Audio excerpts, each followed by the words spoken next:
Olá a todas e todos, meu nome é Judá, eu sou professor do curso de Direito do Instituto Federal do Paraná e também professor do curso técnico em serviços jurídicos. A minha carreira é a carreira de professor de ensino básico, técnico e tecnológico, que tem vinculado aos institutos federais, sobretudo, e tem justamente como proposta a ideia de lecionar em vários níveis de ensino. Então, essa carreira te possibilita dar aula desde o ensino médio até o doutorado. Isso que é interessante. E eu sou professor no campus de Palmas, que é no interior do estado do Paraná, e lá nós temos uma graduação em Direito e um curso técnico em Serviços Jurídicos integrado ao ensino médio.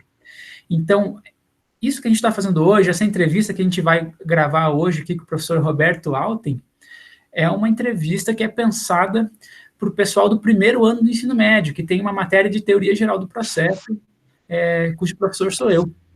Então, eu, parabenizando aí o professor Roberto por toda a trajetória e pela disposição, agradecendo também, destaco que essa gravação ela pode ser usada para finalidades didáticas para o pessoal do ensino médio. Eventualmente, os professores que quiserem falar um pouco sobre a organização do Estado, sobre o mundo jurídico, sobre direito constitucional, podem usar esse material tranquilamente. Está liberado.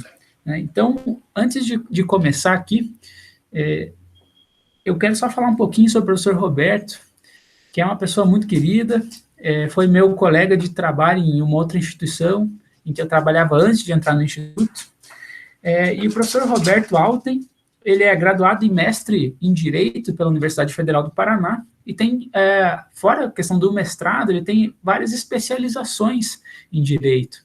Especializações em Direito Empresarial e Contratos Empresariais, mais na veia do Direito Privado. Tem também, salvo engano, pode me corrigir, professor Roberto, uma especialização em advocacia pública também, que é o que ele exerce profissionalmente, né? Fora o fato de ser docente, ele é procurador do Estado do Paraná, e a gente já chega lá. Mas antes de falar sobre o procurador do Estado, que é o porquê dele estar aqui, ele também é professor de Direito Civil, até onde eu sei, né, da matérias de Direito Privado, particularmente de Direito Civil. E como eu disse, ele é procurador do Estado, né, da Procuradoria do Estado do Paraná. E a Procuradoria do Estado do Paraná faz parte de uma estrutura a que a Constituição se refere como advocacia pública. É uma das instituições que concretizam, que realizam a advocacia pública, que é considerada pela nossa Constituição de 88 uma função essencial à justiça. Então, olá, professor Roberto, tudo bom? Olá, tudo bom? A gente vai eu vou te fazer algumas perguntas aqui sobre a sua profissão e tal. E a primeira delas é a seguinte: o que é essa tal de advocacia pública, afinal, né, de que fala a Constituição? E ao responder isso, a gente gostaria de saber também, fora o que é, em geral, a advocacia pública, particularmente como ela se organiza no nosso país, no Brasil, né, na Federação Brasileira, porque a gente tem vários níveis de governo. A gente tem a União, que é o nível federal, a gente tem os estados, como o estado do Paraná, que é o nível estadual, e a gente tem os municípios, como Palmas, né, como Curitiba, que é o nível municipal. Como a advocacia pública se organiza no país, né? E também o que ela faz, afinal. Tá certo. Então, eu cumprimento o professor Judá, muito obrigado aí pelo convite para estar aqui participando disso. Muito legal participar desse tipo de atividade, sim, é, e muito feliz pelo convite. Cumprimento todos os alunos aí, os sortudos alunos do Judá que estejam ouvindo, vendo esse vídeo. É, e vamos lá para a sabatina do professor Judá. Então, é o seguinte, gente, a advocacia pública é formada por profissionais concursados que exercem a advocacia dos entes públicos. Então, quem são os entes públicos, né? São União e suas autarquias, estados e suas autarquias e Distrito Federal, e municípios e suas autarquias. Então, o Estado brasileiro é organizado em três esferas: a esfera federal, a União, a esfera estadual, estados, Distrito Federal, e a esfera municipal. Desde a Constituição de 88, se percebeu que era muito importante que a advocacia destes entes públicos fosse realizada por instituições perenes, por servidores públicos estáveis. Por quê? porque os problemas, eles são muito mais perenes, mais longos no tempo, os problemas envolvendo os entes públicos, do que os governos que vão e vêm. Além de que, quando se fala em advogar para um ente público, não se está falando em advogar para os governantes que vão e vêm. Nós temos interesses que perduram no tempo, que são muito mais do que os interesses dos governos passageiros que vão e vêm. Então, o que faz um advogado público? O advogado público, ele faz a orientação jurídica, o assessoramento jurídico, é o que a gente costuma chamar de consultoria jurídica. Ele faz a consultoria jurídica dos entes públicos. Além disso, ele faz a representação judicial dos entes públicos. Vou explicar o que é cada uma dessas duas coisas. Quando a gente faz consultoria jurídica, a gente responde a perguntas dos administradores, do prefeito, do secretário de finanças, do ministro da educação, sei lá, dos agentes públicos. Os agentes públicos querem implementar alguma política pública, eles querem, desde a coisa mais banal, eu quero comprar canetas para a repartição pública. Para fazer uma licitação de canetas, podem surgir dúvidas. Quando as dúvidas são jurídicas, cabe aos advogados públicos daquele ente esclarecer as dúvidas jurídicas. Além disso, as situações em que a implementação das políticas públicas por aqueles que nós elegemos, e seus secretários, ministros, seus assessores, de grande dificuldade. Assim, muitas políticas públicas são de difícil implementação, porque a burocracia brasileira, o direito brasileiro, não é algo simples, é algo muito complexo, e muitas vezes os administradores, o presidente da República, o governador, o prefeito, os ministros, não têm clareza de que, por quais caminhos andar para chegar àquela política pública que eles querem implementar. E no que diz respeito às dúvidas jurídicas, a respeito de qual caminho eles têm que trilhar, cabe, com exclusividade aos advogados públicos, fazer essa consultoria jurídica. Então, cabe dizer, olha, desse jeito não dá, mas dá daquele outro jeito, para chegar nesse mesmo objetivo.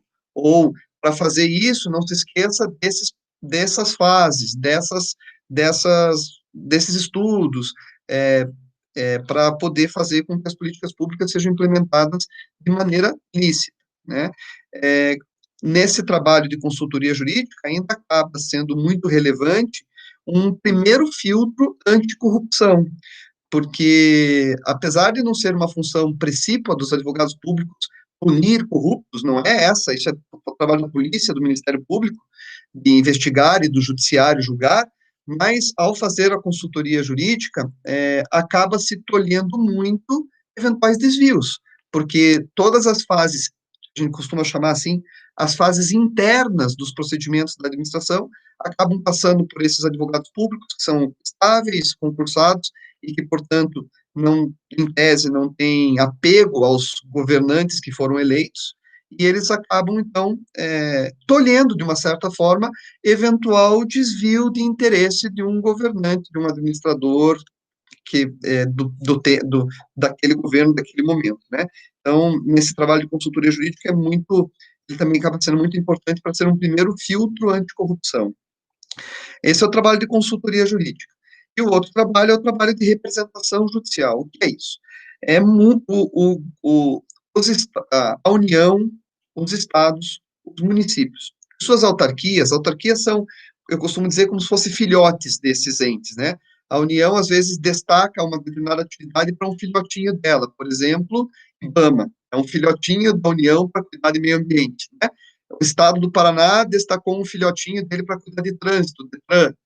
Mas, assim, o estado, a União, os municípios e suas autarquias, eles também são pessoas, eles são pessoas jurídicas, assim como são pessoas jurídicas a empresa onde a gente vai comprar comida no supermercado, é uma pessoa jurídica, eles têm relações jurídicas, fazem contratos, eles cometem danos, eles fazem coisas erradas também, então, é muito comum que essas atividades dos estados, da União, dos municípios e suas autarquias, acabem sendo envolvidos em processos que vão ser levados ao Poder Judiciário. Todos os dados do Conselho Nacional de Justiça, que é o órgão que orienta e controla todo o Poder Judiciário do Brasil, indicam que o maior litigante do Brasil é o poder público, né? O que que quer dizer com essa frase? A maior parte dos processos judiciais existentes no Brasil envolve União, estados, municípios, Distrito Federal e suas autarquias. São muito comuns os processos contra ou a favor de entes públicos. Então, exemplos desses processos. Os entes públicos precisam cobrar impostos de quem não paga impostos. É uma atividade, às vezes, dolorida, mas é uma atividade nossa. Nós representamos os entes públicos quando cobram impostos daqueles que ficaram devendo impostos. É uma atividade.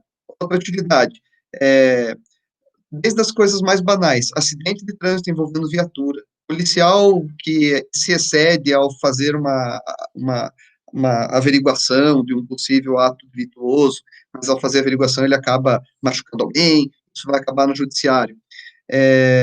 São coisas mais banais. Até coisas assim muito mais complexas. Por exemplo, a discussão sobre o cumprimento ou não dos requisitos ambientais para a instalação de uma hidrelétrica, né? Isso envolve os estados, a União, ou o município que quer construir aquela hidrelétrica, quer construir aquela barragem, e muitas vezes surgem inúmeras discussões sobre isso.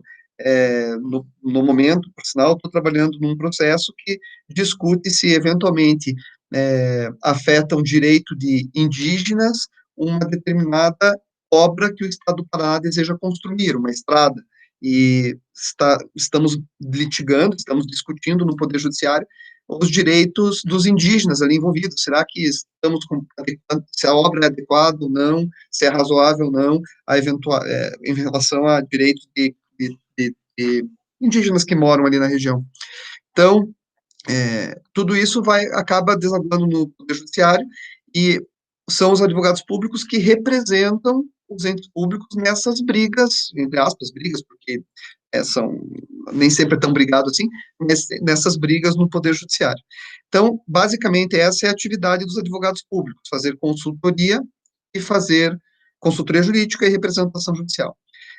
Hoje em dia, tem surgido uma terceira atividade muito importante, depois até vou falar um pouco mais dela, quem sabe, que é a atividade de participar, em nome desses entes públicos, de tentativas de solução negociada para problemas.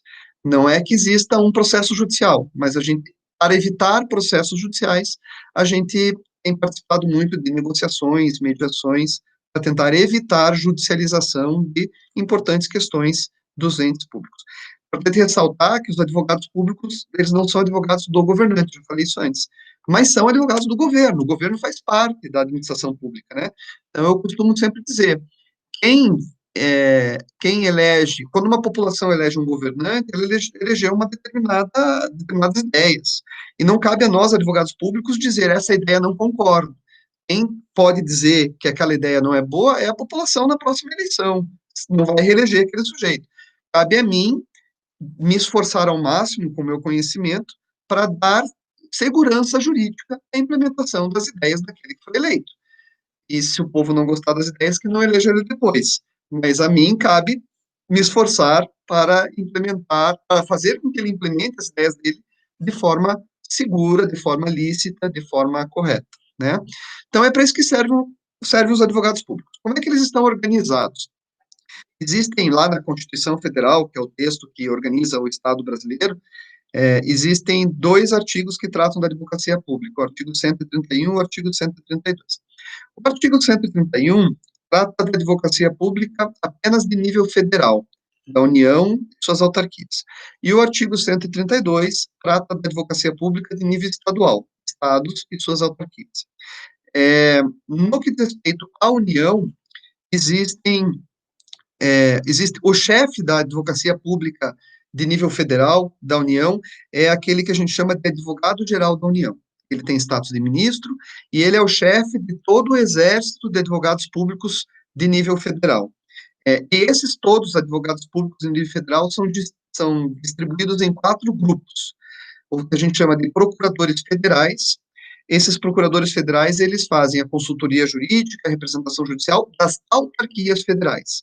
Exemplo, INSS, DENIT, IBAMA, Universidade Federal do Paraná, Instituto Federal do Paraná, são as autarquias, são representadas judicialmente e tem a consultoria jurídica feita pelos procuradores federais. Além disso, tem os procuradores da Fazenda. Esses fazem o trabalho de cobrança de tributos federais e de defesa da União nas insurgências dos contribuintes que não querem pagar os tributos federais, né, que é muito comum isso. Empresas vão para o Poder Judiciário para dizer que não tem que pagar aquele imposto, coisa assim. São os procuradores da Fazenda que fazem essa atuação. Tem também os advogados da União, que são aqueles que trabalham para a consultoria jurídica e representação judicial da administração pública direta da União como CNPJ, né? Não é da autarquia, mas sim só da União, que são os advogados da União. E também tem o grupo de advogados públicos federais, que são os procuradores do Banco Central, porque o Banco Central é uma autarquia, só que, apesar de ser autarquia, ele não é atendido pelos procuradores federais, mas sim por um grupo próprio, porque a matéria é tão diferente, tão difícil e tão específica, que se criou um grupo próprio para ter expertise própria para gerir mercado financeiro, controle de base monetária nacional, relação entre o Banco Central e os outros bancos. É algo tão complexo que se preferiu ter um grupo com formação de expertise própria para isso. Isso no nível federal. No nível estadual, cada estado tem o seu órgão, a sua instituição de advocacia pública estadual, com exceção de Minas Gerais. Em todos os outros estados do Brasil, esse órgão se chama Procuradoria-Geral do Estado. Em Minas Gerais, chama-se Advocacia Geral do Estado, por uma questão histórica. Foi a Constituição de 88 que deu esse nome Procuradoria-Geral do Estado, mas lá em Minas Gerais eles não quiseram mudar o nome depois da Constituição de 88 e continuou como Advocacia Geral do Estado lá em Minas Gerais. Mas são também servidores públicos concursados, advogados que passam num concurso e que fazem a consultoria jurídica e representação judicial dos estados e suas autarquias. Eu não sei dizer detalhes de todos os outros estados, porque trabalho no estado do Paraná. Aqui no estado do Paraná eu posso contar um pouco mais de detalhes. A gente tem 2 grupos de procuradores do estado, todos no mesmo concurso, todos trabalham no mesmo prédio, digamos assim, todo mundo junto, mas tem um grupo que faz só consultoria e outro grupo faz só representação judicial, que é o que a gente chama de contencioso. Afinal, eu atualmente sou o coordenador dos que fazem representação judicial. Então, consultores são aqueles que dão os pareceres para os secretários, para o governador, os pareceristas, e os de representação judicial são aqueles que vão lá no Poder Judiciário, na audiência, litigar a favor do Estado do Paraná ou de suas autarquias. Nessa área do contencioso, que é o que eu trabalho, a gente ainda divide, a área do contencioso é muito grande, então a gente divide entre o pessoal que cuida só de contencioso tributário, pessoal que cuida só de contencioso de dívidas judiciais do Estado, que a gente chama de precatório, os precatórios do Paraná, que são as dívidas judiciais do Estado, tiveram tanto problema que a gente tem uma equipe enorme de procuradores só cuidando disso, e daí no que não se envolve nem tributário, nem precatório, essa é a minha coordenação, que é todo o restante, né, todas as demandas judiciais que envolvem o Estado do Paraná, ou suas autarquias. Nos municípios, a Constituição Federal não tratou, como eu falei para vocês, o artigo 131 fala da Advocacia Pública Federal, o artigo 132 fala da Advocacia Pública Estadual. Não se falou da Advocacia Pública Municipal. Isso tem uma razão. Gente, o Brasil tem muito município. E tem muito município muito pobre. Tem município que não teria condições de manter uma estrutura de advocacia pública. Às vezes também são municípios muito pequenos que não geram tanta demanda a ponto de ter uma estrutura, né? Então, a Constituição aparentemente escolheu não tratar disso constitucionalmente, porque deixou uma liberdade de cada município sentir se precisa dessa estrutura ou não precisa dessa estrutura. O Estado do Paraná tem 399 municípios, se não me engano, né? Há vários municípios que têm apenas um procurador ou 2 procuradores, e há municípios que não têm nenhum. E daí vocês vão me perguntar, como é que funciona esses municípios que não têm nenhum procurador concursado?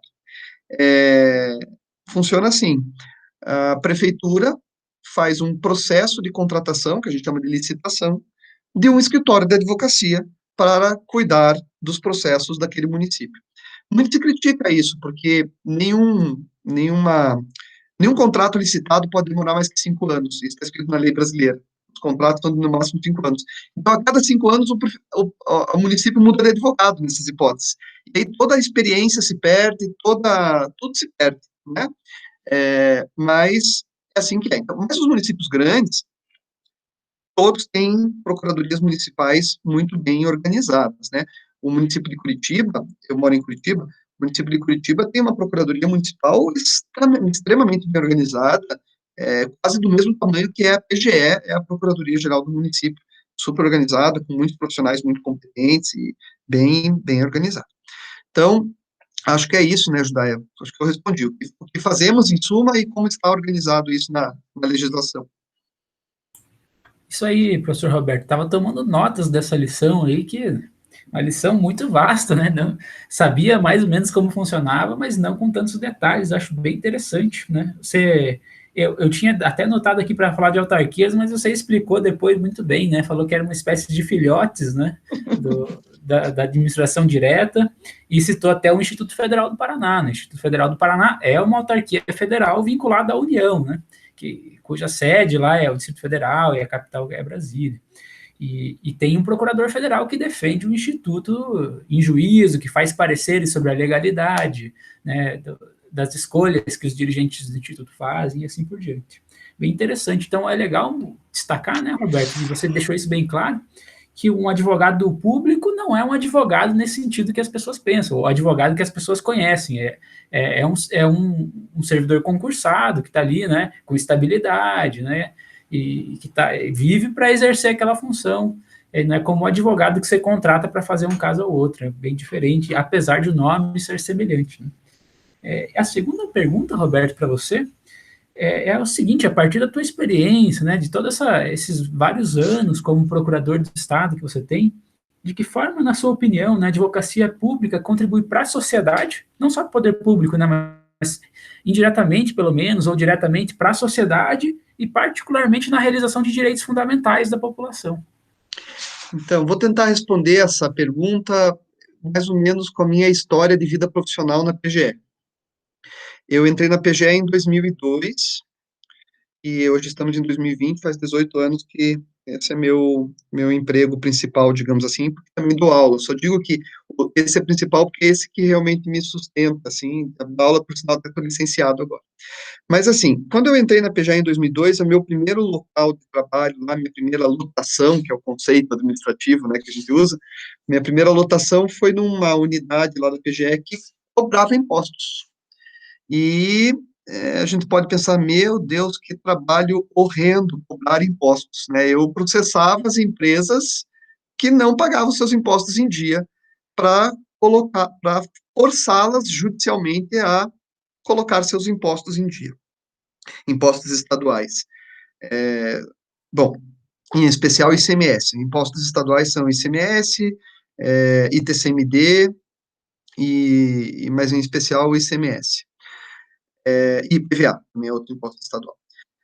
E aí a gente pode pensar, meu, que trabalho ingrato, você estava atrapalhando a vida dos empresários, cobrando impostos deles. Mas, gente, tem um valor muito grande nisso, que isso me motivava a trabalhar esse era o foco, era como eu direcionava o meu trabalho. Ao trabalhar na cobrança de impostos, eu mirava principalmente em garantir um direito fundamental, que é o direito a uma atividade econômica justa entre os empresários. Vou tentar explicar um pouco melhor isso.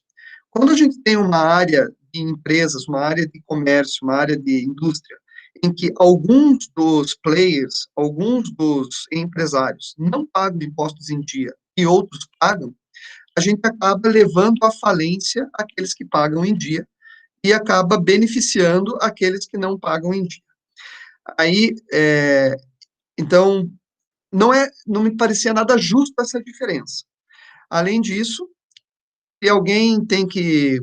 Agora nós estamos num momento de pandemia por causa de uma doença nova horrível, e estamos vendo como o Brasil tem um dos melhores sistemas únicos de saúde. Quer dizer, na verdade, o Brasil acho que é um dos únicos que tem sistema único de saúde, e é muito bem organizado. Não vejo ninguém reclamando de atendimento de Covid no SUS. Da onde vem o dinheiro para custear o SUS? O SUS é custeado pelos 3 entes da federação. muito dinheiro do Estado. 12% de cada R$ 100 de imposto que nós pagamos, R$ 12 vai para o SUS.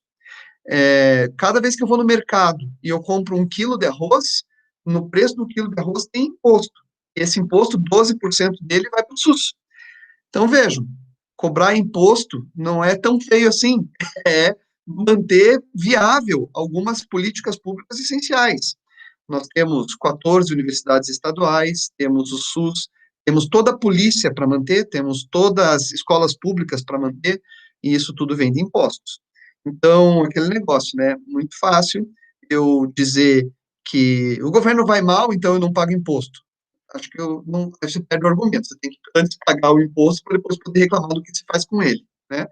Bom, então, essa foi uma época que eu trabalhei bastante tempo com cobrança de impostos. Depois, eu fui trabalhar numa outra área da Procuradoria, que é a área que eu mais gosto, é a área que cuida de, de indenizações em geral e controle de posse e propriedade de bens públicos.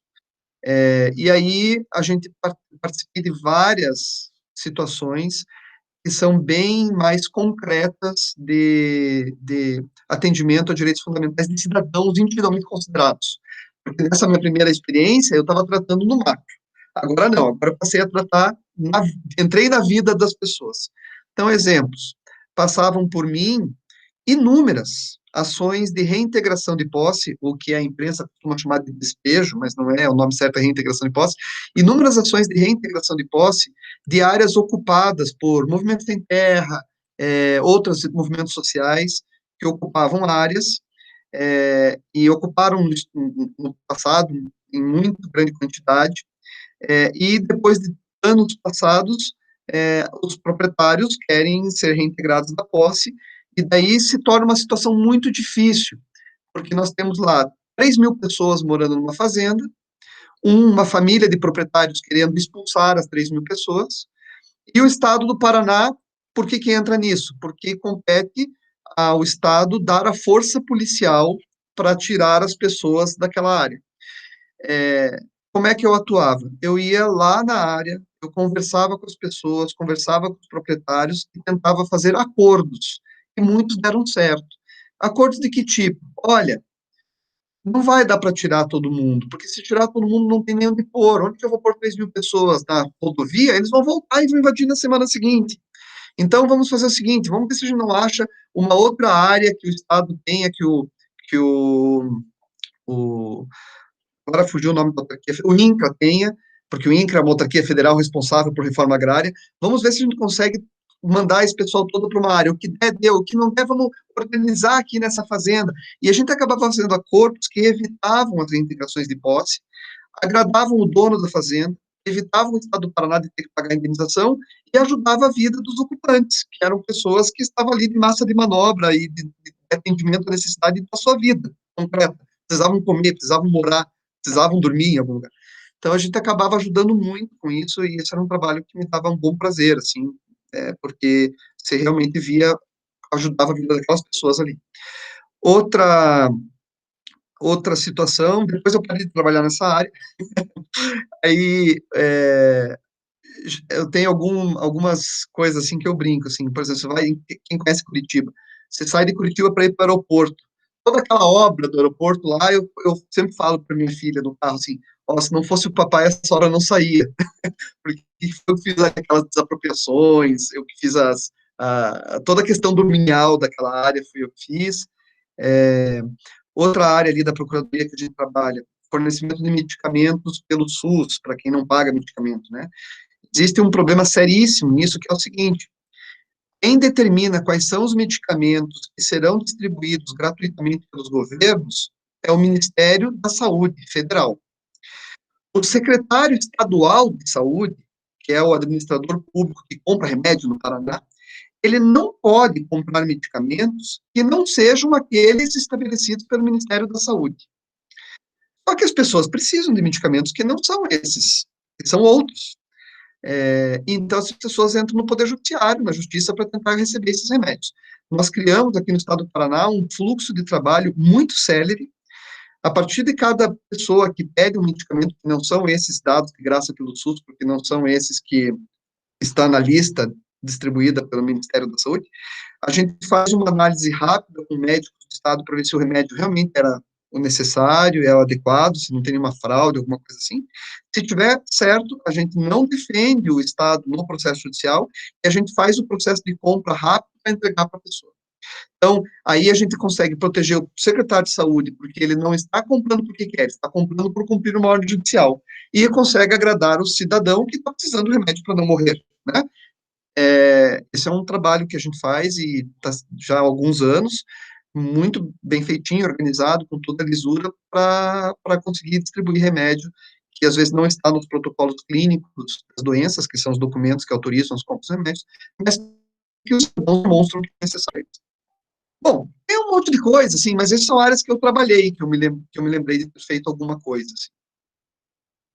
Tá ótimo, Roberto. Fiquei até admirado com a sua trajetória, né? Não sabia toda essa complexidade dessas áreas diferentes, né? E eu achei até engraçado que você quase se justificando ali, pessoal, eu trabalhei cobrando impostos, né? Mas isso também não é tão ruim. É porque a gente, o nosso país, sobretudo, não sei como é em outros lugares, mas o nosso país é bem claro, né? Que as pessoas tendem a um discurso contra os impostos, de que se paga muito imposto, né? Mas, por outro lado, a gente tem que ver que a gente tem vários direitos, né? Vários direitos fundamentais, e só que nem, não é só direitos, poderes que a gente tem de exigir dos outros ou do Estado alguma coisa, a gente também tem deveres, né? Então, um dos grandes deveres fundamentais que existem é de justamente pagar os impostos, porque é o que vai subsidiar as políticas públicas e a satisfação dos direitos fundamentais da população.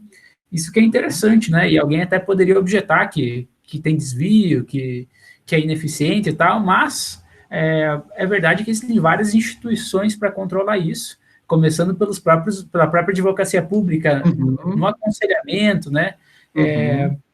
Da elaboração de políticas públicas, passando pelos tribunais de contas, né? Já teve uma entrevista com o Bert aqui, então ele falou dos tribunais de conta, que também fiscalizam esses gastos, uma série de instituições tendem a fazer com que o negócio funcione.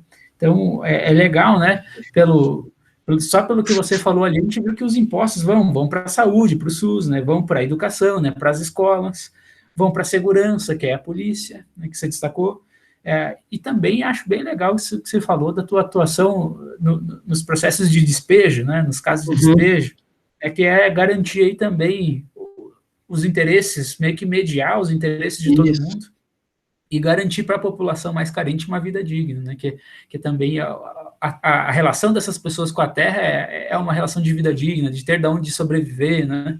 De ter um lugar para morar, né? E aí, nisso garante vários direitos, direito ao trabalho, direito à moradia, assim por diante. Parabéns pelo trabalho, muito bom, Que é isso, obrigado. Roberto. O que eu queria te perguntar agora é o seguinte: a partir de toda essa vasta experiência, tem um caso, assim, aquele caso que mais te marcou, talvez, ou um desses que mais te marcou, né? Você citou alguns já, né? Então, essa pergunta está um pouco implícita, mas um que te marcou bastante, assim, que é a contribuição da advocacia pública para a sociedade, para os direitos fundamentais, ficou mais evidente, né? E também já aproveita para responder, assim, o que, quando você em casa, depois de um caso desses, né? Ou depois de casos marcantes como esse, que você vê que o teu trabalho é relevante, que tem importância, qual que é o sentimento que fica? O que te inspira a continuar voltando todo dia para a procuradoria? Um cara inteligente como você poderia fazer outros concursos, porque ficar como advogado público, né? Explica isso para a gente. Bom, vamos lá. Eu não pensaria em mudar de cargo público. Comecei pela última pergunta, mas vamos lá. Porque eu sempre quis ser advogado, sabe? Eu sempre gostei de ter, desde a faculdade, eu pensava em advogar, e aí achei que a advocacia pública se enquadrava bem ao meu perfil, porque é um advogado um pouco diferente.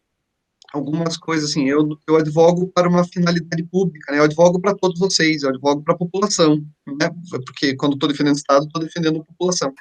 O que torna um pouco mais gostoso ser advogado, porque advogados, eu já fui advogado privado, antes de passar no concurso, muitas vezes a gente era contratado por quem não tinha razão nenhuma, e isso era um pouco complicado, né? Não quero dizer que o Estado sempre tem a razão, mas quando o Estado não tem razão, isso é até importante, mas em nível de faculdade de Direito, A gente tem que reconhecer que a administração pública pode errar, e pode errar de boa fé. Ela não erra só de má fé por má vontade, você erra de boa fé. E, ao errar, ela precisa de um advogado para consertar o erro, mas eu, na defesa dos processos judiciais, eu nunca escondo o erro. Se eu fosse um advogado privado, eu esconderia o erro do meu cliente. Mas como eu sou um advogado público, eu digo, olha, erramos, mas podemos consertar assim. Isso para mim é muito mais prazeroso, né? Mas então, essas questões de cargos públicos, concursos em geral, eu faço uma crítica, assim, as pessoas olham só para os salários e não olham para a atividade que vão desenvolver. E aí vão ser infelizes profissionais, mesmo que ganhem o melhor salário do mundo. O ideal é você procurar um concurso que tenha a ver com o teu espírito, né? E o salário, se contente com ele, não queira olhar para o salário do vizinho, porque sempre vai ter um ganhando bem mais que você. Daí você vai ser um infeliz. É, então, eu não mudaria de cargo, acho mesmo. Mas, assim, um exemplo de uma situação que me fez chegar feliz em casa foi quando a gente conseguiu, um exemplo mais recente, de uns 2, 3 anos atrás, quando a gente conseguiu estruturar um fluxo de fornecimento de medicamentos para pessoas que precisam, quando os medicamentos não estão no protocolo clínico. Isso significa ajudar as pessoas a sobreviverem, assim. É, é uma questão de direito administrativo bem complexa, porque, a princípio, o Estado não pode comprar o que não está no protocolo clínico, mas isso causa muitos transtornos, porque às vezes o remédio do protocolo clínico é bom, mas causa efeitos colaterais, daí o paciente quer o outro, que não causa efeitos colaterais, né? A gente conseguiu estabelecer um fluxo seguro para todos, é algo que, digamos assim, não aparece muito, porque não sou eu defendendo alguém em juízo, não sou eu, mas a gente conseguiu fazer o fluxo, quando isso deu certo e tal, acho que foi um bom, foi um exemplo de situação que me fez ficar contente em casa, assim. E tem outras situações também, Judá, e demais estão ouvindo. É, no Poder Judiciário, no âmbito dos processos judicializados, lá, daquele que a gente vai lá na audiência, brigar e tal, é muito comum ter gente pedindo coisas, como a gente fala no linguajar jurídico, de má fé, né? E como o Estado é muito grande, o Estado às vezes tem dificuldade de colher algumas condutas que não são muito corretas, né? Quando a gente consegue pegar, aí é um prazer mais, assim, de competição entre profissionais, né? Quando você consegue pegar alguém que estava querendo fazer alguma coisa errada, você consegue descobrir, consegue o reconhecimento judicial de que aquela pessoa estava errada, isso dá dá uma felicidade, assim, profissional grande, né? Então, tem situações que a gente evitou. Vou contar um caso tentando não trazer muitos dados, porque não quero expor ninguém. Mas, certa feita, uma pessoa ganhou judicialmente o direito de receber bastante dinheiro do Estado do Paraná, por causa de uma obra pública feita há muitos anos atrás, e não pagou direito à indenização por passar uma rodovia num determinado lugar. Então, a pessoa foi no judiciário para pedir uma complementação do preço que ela tinha direito. Só que nesse processo judicial, descobrimos depois, essa pessoa corrompeu o perito para dizer que valia muito mais do que valia aquela área. Ninguém ficou sabendo disso, e aí proferiu-se uma sentença mandando o Estado do Paraná pagar o valor que estava previsto nessa perícia, me lembro, era 14 milhões de reais, mandando o Estado pagar isso, e fazer o quê? A perícia disse que valia 14 milhões de reais. Muito bem. Um dia eu estava num clube aqui em Curitiba, e eu escutei duas pessoas conversando, e disseram assim, olha, eu estou para receber uma grana, eu paguei para o perito na época, e consegui e tal. A gente escutou, e dessa escuta fomos investigar, e conseguimos anular o precatório do sujeito. Não recebeu nada. São assim, fica, né? Conseguimos salvar o nosso ICMSzinho do arroz que a gente compra no mercado, conseguimos evitar que ele fosse pago indevidamente para alguém. 14 milhões de reais seriam pagos indevidamente para uma pessoa. Então, assim, a gente tem muitas frustrações, várias vezes a gente vê coisas erradas, a gente não consegue corrigi-las, a tempo, pelo menos. Outras vezes a gente consegue fazer alguma coisa alguma coisa que ajuda a sociedade, né? O que mais me dá prazer é quando a gente consegue ser, entre aspas, agente modificador da sociedade para uma coisa melhor, né? Na área da consultoria, isso é muito claro, os governantes chegam super cheios de ideias, super cheios de boas vontades, mas normalmente eles chegam com pouca experiência de burocracia e tal. Então, quando a gente consegue fazer com que eles implementem uma coisa boa para o povo do jeito certo, porque eles sempre chegam tentando implementar do jeito meio esquisito, a gente consegue fazer isso, também dá um prazer danado. Olha só que legal, o Hospital Ana Xavier, que é um hospital, deu um bom trabalho para a gente, o Hospital Ana Xavier aqui. Conseguiram fazer o Hospital Ana Xavier, é um hospital feito para reabilitação de pessoas com doença mental, conseguiram implementar aquele hospital depois de muito trabalho nosso, porque aquilo ali era tudo errado, sabe? Então, a gente consegue, essas coisas dão prazer, né? Daí eu pego minha filha para andar de bicicleta e falo, ó, esse hospital só está funcionando porque o papai ajudou. Essas coisas que dão prazer pra gente, né? Essas coisas, assim. Não sei se você tem respondido, Judá. Respondeu, com certeza, É, Roberto. Muito legal, né? Eu estou aqui só escutando, assim, e admirando seu trabalho, né? é isso. Achei bem legal que uma coisa que me chamou a atenção da tua fala é que aquilo que te inspira, uma das coisas que te faz se sentir bem quando você chega em casa, é que você, de certa forma, ajuda as pessoas, né? Isso é muito É, importante. Eu sou professor porque eu vejo dessa forma também, que sem por dúvida. meio Eu do meu também, trabalho eu posso ajudar as pessoas, né? eu também. O que mais me dá prazer em dar aula é exatamente essa mesma coisa, ser um agente modificador da sociedade para melhorar. E como professor, a gente pode muito fazer isso, né? Pode colocar ideias nas cabeças das pessoas, assim. Aí pode mostrar, né, É, a realidade, né, pode ajudar a refletir e dar instrumentos para as pessoas seguirem o caminho delas, isso é muito importante, é, né.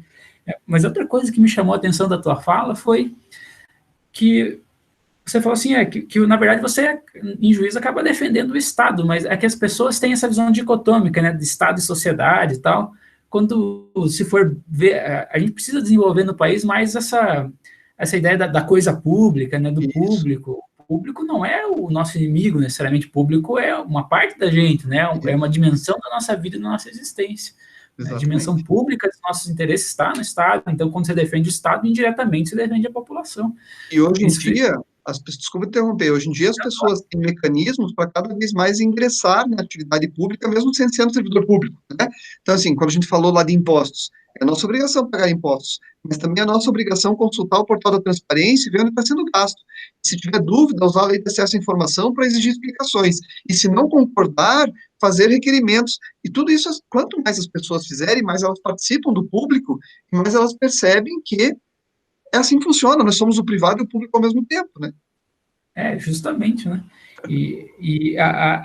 Esse caso que você mencionou, né, da indenização, do precatório, que a pessoa, que acaso, né, se eu ouvir falar, e por meio disso, reverter um considerável que o Estado ia receber, né, 14 milhões indevidamente, pagos indevidamente para alguém ia embolsar, passar a perna no Estado e passando a perna do Estado, passa a perna na população, porque quem paga esses 14 milhões não é o Estado, né?